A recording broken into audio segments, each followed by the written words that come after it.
से सुरेंद्र राजपूत कांग्रेस के प्रवक्ता, उन्हें आमंत्रित करता हूं। राजपूत जी, आप इस बिल का विरोध क्यों कर रहे हैं? आपके पास इसके विरोध का क्या आधार है? किस बिल का विरोध कर रहे हैं? ये जो अभी महिला आरक्षण को लेकर और डिलिमिटेशन को लेकर आ रहा है।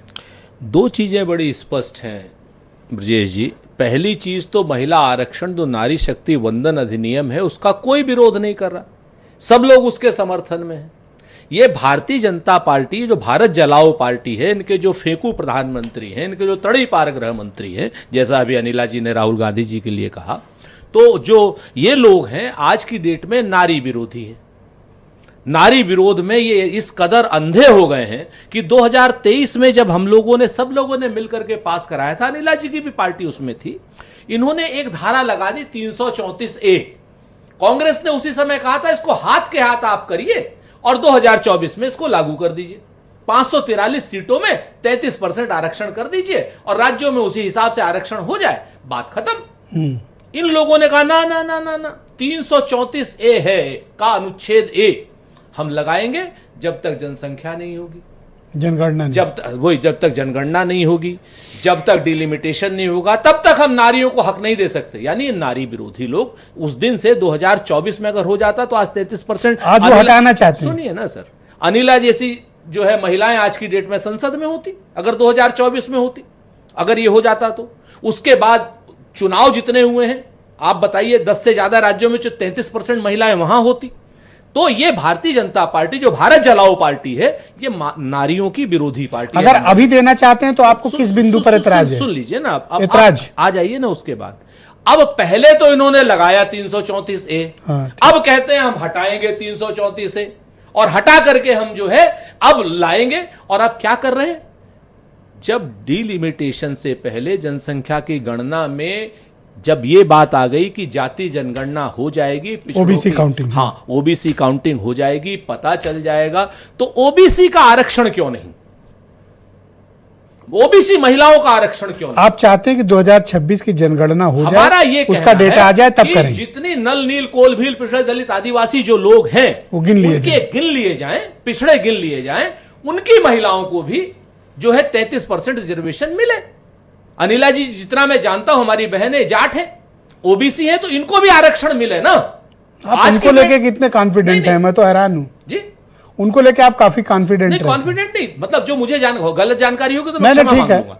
तो बात ये है, तो मेरा ये कहना है कि 2024 में जब अनिला जी सांसद बन सकती थी तो इनको नहीं बनाए तो नारी विरोधी हुई ना भारत जलाओ पार्टी।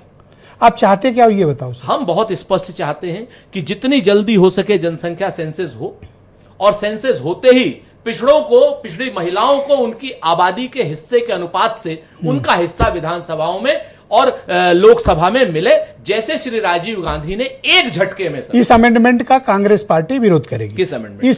इस अमेंडमेंट का कांग्रेस पार्टी विरोध करेगी, चूंकि इसमें पिछड़ों आप 2011 की ला रहे हैं, तो यानी आप जितनी ये अडानी अंबानी के घर की महिलाएं हैं उनको आप देना चाहते हैं। अब आइए डिलिमिटेशन की तरफ चलते हैं। दक्षिण के राज्य ये कहते हैं कि जब तक आपके पास कोई स्पष्ट नीति ना हो, आप रैंडमली 50%, कहीं 75%, ये 50% का फिगर कहां से लाए, 75% का कहां से लाए? इसको लेकर तमिलनाडु, कर्नाटक, तेलंगाना में आज बड़ी सभाएं हुई और बड़े विरोध प्रदर्शन का ऐलान हुए हैं। मैंने अभी स्टालिन का और उनका केटी रामाराव का बयान भी चलाया, उसका हिंदी रूपांतरण करके। आपको बताऊं, भारतीय जनता पार्टी के लोग आग से खेल रहे हैं। कैसे आग से? इसलिए खेल रहे हैं कि यहां पर उत्तर प्रदेश में 14% के आसपास आबादी बढ़ी, ठीक है ना, और दक्षिण के राज्यों में आबादी कम बढ़ी। जैसे आपने कहा समानुपातिक नियम, समानुपातिक नियम में जो दक्षिण के राज्य हैं उनको यह विश्वास में लिए जाने की आवश्यकता है कि उत्तर के राज्यों को जितना प्रतिनिधित्व मिलेगा लोकसभा में और विधानसभा में, उसी हिसाब से हमको प्रतिनिधित्व मिलेगा, जनसंख्या के हिसाब से नहीं होगा। जैसे आपने कहा, तो ये 50% का और 75 का फार्मूला कहां से आया है? ये तो सरकार बताए ना, हम तो वही तो कह रहे हैं, हम सरकार बताए। मैं आपसे कह रहा हूं ब्रजेश जी, ये आपके पास जानकारी कि 50% ही क्यों, 45 क्यों नहीं, 55 क्यों नहीं? मेरे पास अगर 50%, यही तो अचानक से प्रधानमंत्री जागते हैं, बंगाल और असम की आसन्न हार को देखने के उसके बाद पता नहीं क्या हो जाता है इनको, और दूसरा या किसी अडानी अंबानी के यहां से अच्छा, आगे आज इंडिया अलायंस के घटक दलों के कुछ दलों की बैठक हुई है। हाँ, सब लोग, क्या उसमें तय हुआ है? सब लोग एक स्वर में कहे हैं कि जब तक जो है पिछड़ों की आबादी नहीं गिन ली जाती तब तक इस आरक्षण का अब कोई मतलब नहीं है।